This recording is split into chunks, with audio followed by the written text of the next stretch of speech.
बात मध्य प्रदेश में निवेश का महाकुंभ यानी कि ग्लोबल इन्वेस्टर समिट खत्म हो गया है।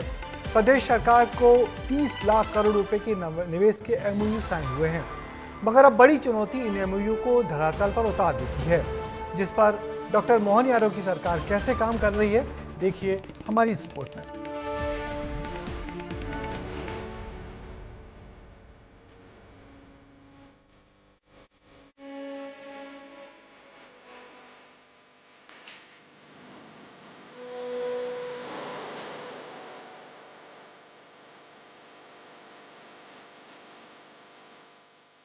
निवेश के महाकुंभ में करोड़ों के एमओयू को लेकर सरकार को बड़ी सफलता तो मिली।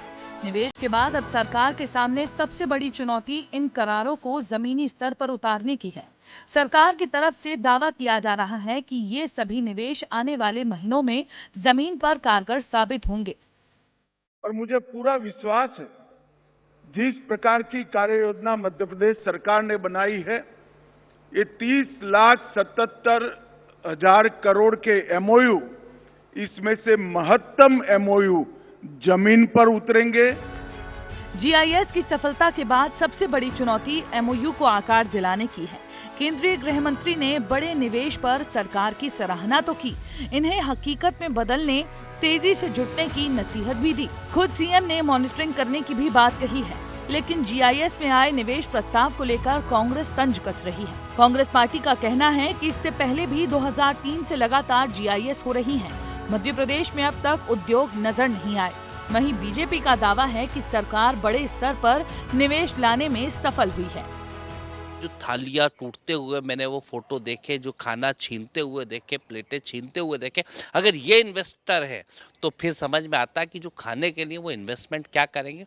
और जो बड़े उद्योगपति हैं वो मोदी जी और शाह साहब को अपनी सूरत दिखाने आए थे कि आप ईडी सीबीआई मत भेजना, हमने वादे कर दिए, फिर करेंगे कुछ नहीं। देखिए, मध्य प्रदेश के मुख्यमंत्री डॉक्टर मोहन यादव जी दृढ़ इच्छा शक्ति के साथ मध्य प्रदेश में औद्योगिक निवेश की दिशा में आगे बढ़ रहे हैं। रीजनल इन्वेस्टर समिट के बाद ग्लोबल इन्वेस्टर समिट में जिस तरह से दुनिया भर के बड़े बड़े उद्योगपति आए, प्रधानमंत्री मोदी जी, गृह मंत्री अमित शाह दोनों ने अपना समय दिया, इससे सरकार की इच्छा शक्ति दिखती है। वहीं जानकारों का मानना है कि मध्य प्रदेश के सीएस अनुराग जैन पर केंद्र सरकार को विश्वास है। ऐसे में हर हाल में एमओयू को धरातल पर उतारा जाएगा। तो मेरे को ऐसा लगता है कि जिस तरह से उन्होंने, वो आईटी के जानकार हैं, आईटी में उन्होंने बहुत काम किया मध्य प्रदेश में, तो वो आईटी का कुछ ना कुछ इसमें यूज करेंगे, जैसा कि मेरे को लग रहा है जो उन्होंने प्रगति में किया है।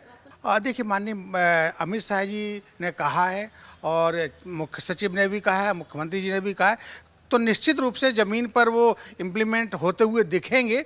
लेकिन अब देखिए, इंडस्ट्री में एक अचानक से नहीं आती है, उसमें समय लगता है। सरकार का कहना है कि मुख्य सचिव निवेश के वादों को जमीन पर साकार करने के लिए हर महीने समीक्षा करेंगे।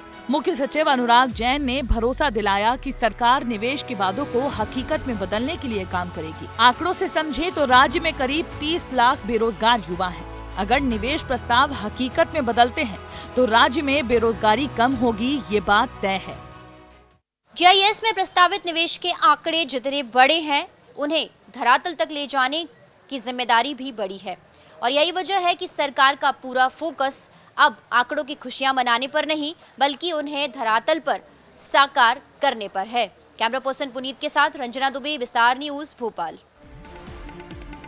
इस जीआईएस को लेकर दावे और वायदे तो बहुत हो रहे हैं। अनंत संभावनाओं का ये जीआईएस निवेश के साथ हजारों लोगों को रोजगार लेकर भी आएगा, जिससे लोगों की उम्मीदें भी बढ़ती जा रही हैं। ऐसे में देखना होगा कि उम्मीदों को हकीकत में बदलने में कितना वक्त लगता है।